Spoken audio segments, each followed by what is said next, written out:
Hey everyone, this is 13 weather meteorologist Sean Ash. I'll tell you right off the front, this is going to be kind of a long format video. I want to spend some time to talk about the complexities of the next 24 to 36 hours, weather impact alert day for today and tomorrow, but they're exponentially different. We are not talking about a wide swath of destructive wind and violent tornadoes today. Could we see a few tornadoes? That is a possibility. Will we have some severe thunderstorms? I do believe so, okay? But this is just a different setup, so I kind of want you to take that right off the bat. Between now and 10 p.m., with the greatest coverage and intensity of storms, from roughly around 3 to 9 p.m., there will be scattered to numerous showers and thunderstorms. So they're going to be impactful to outdoor events regardless of their strength, just because of the lightning and the downpour potential. You need to monitor radar and be prepared to get indoors, have a way to get the watches and warnings for today, and know there's going to be a few severe storms possible. A few of them could rotate. What we have seen so far today is an expansion of the level 2 to get down into the I-70 corridor in the Indianapolis metro area. So there's going to be a leading batch of showers and a few rumbles of thunder. We're actually going to have some sunshine on either side of that leading line. And then much colder air aloft is going to make the atmosphere fairly unstable. And then we're going to see a new batch of thunderstorms. This is by 7:38 p.m. along the approaching cold front. And so we'll see the storms expand and bow out. And then as we get toward 10 o'clock, that line is going to be across the southern third of the state, and eventually it starts to get out of here. But between now and then, we will have some warnings, and we want you to know that. So we'll be on top of that. I mentioned a completely different setup tomorrow, which will be a high-end weather event for us here, okay? Can't stress this enough. You need to be on top of this. Have multiple ways to get warnings. Know where the safest place is, either at your work or at home, and convey that to your family and friends, and have multiple ways to get watches and warnings, especially the warnings, all right? Tomorrow's kind of a complex setup here. It does appear there will be a couple of different waves of rain and storms, anywhere from the middle part of the day to 2 or 3 in the morning. Fair game. Now, I want to stress here, I've got most intense between 5 p.m. and 2 a.m. There's a caveat to that, and I'll get more little detail on that, but impacts that are in play tomorrow. Destructive wind gust of 80 plus mile per hour wind. That means that's the kind of wind that can damage your home. Not just knocking a tree into it, it can actually cause structural damage to your home. Strong to violent tornadoes. What do we mean by that? EF2 or EF3 or greater. So that's what we're staring down here. There will be some fluctuations to this. This is probability based, so the idea is that the farther south you go, the less probable. Doesn't mean you're going to completely miss storms or severe weather for that matter. It's just that it's a lower chance compared to getting into the level 3, which by the way encompasses a large part of the state, and then this level 4 risk that could be expanded and could also be upgraded. Please know that. That is just where it's more probable that you're going to have destructive wind and tornadoes. But level 3 certainly in play for both of those. All right, so kind of splitting those details out. Here is the probability of a tornado, and when you look at the legend here, you're probably going to think, oh, just a 15% chance. Well, that's actually, for a tornado forecast, that's actually a really high number. And then you see those dashed lines. That is, again, the potential of intense tornadoes. All right, that's for tomorrow. And then the broad wind field that we're staring down, again, that's where we could have destructive wind gust. So that's the probabilities right now. What's going to be driving this? For June, this low pressure system that's going to emerge is going to be fairly strong. And the wind fields themselves, especially later tomorrow evening, an intense, what we call low-level jet stream is going to be riding in here. You know, something that we might typically see more in March and April, not necessarily in June. It can happen, certainly. That's what has piqued our interest for several days now, is this intense wind field. And then exactly where is the warm front going to be, and not only the warm front, but also a potential outflow boundary around this warm sector. Where are those going to be tomorrow, middle part of the day and the afternoon? No one can really tell you that right now, but that is going to be very important. It's going to require what we call nowcasting, so we're going to get up in the morning. What we expect, there's going to be a complex of thunderstorms upstream overnight, and where does that thing track? Okay, so we'll have to wait and see, because all those puzzle pieces will then eventually come together. But anytime we get a warm front, that can increase your low-level spin.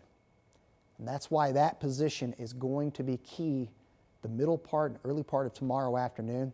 Then parts of us get into the warm sector, and then we'll have the cold front coming in. And that's how this is playing out. This is just one.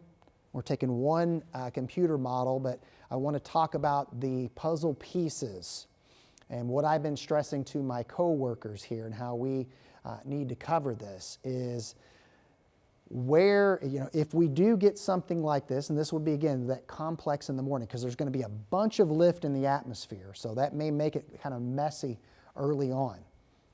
But is it a little farther north? Because we're going to have to, you know, this is a computer model of the radar.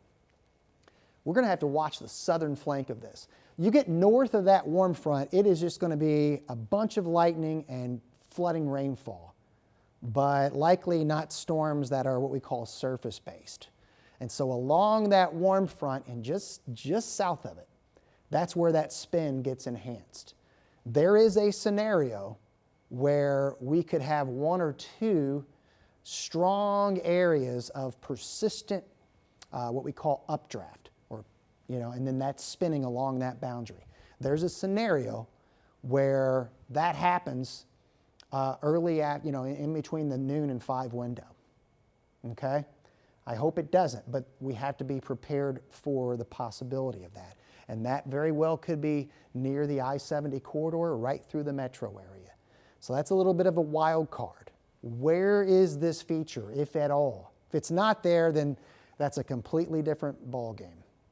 My hope is that, you know, I guess if you're looking, what is a best case scenario for us, is that we have this and it doesn't really latch onto the warm sector and it just kind of delays the onset, buy us some time.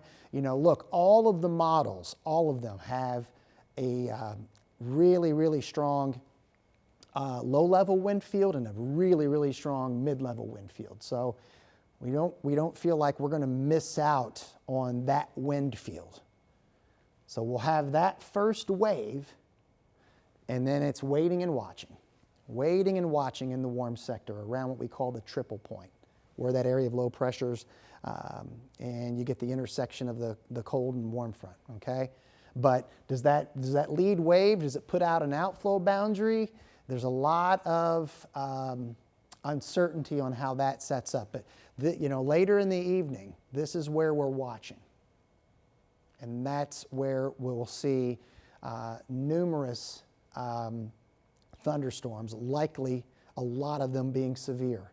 And it could be a combination of destructive thunderstorm warnings in addition to tornado warnings. Notice the clock. We're at 10 p.m. We're after dark. We always worry about that. Okay, so we're just trying to give you an idea. Now, I will tell you, it's going to take, if you're in Bloomington and Columbus and Seymour and Bedford, this is going to be a really late arriving situation for you, okay?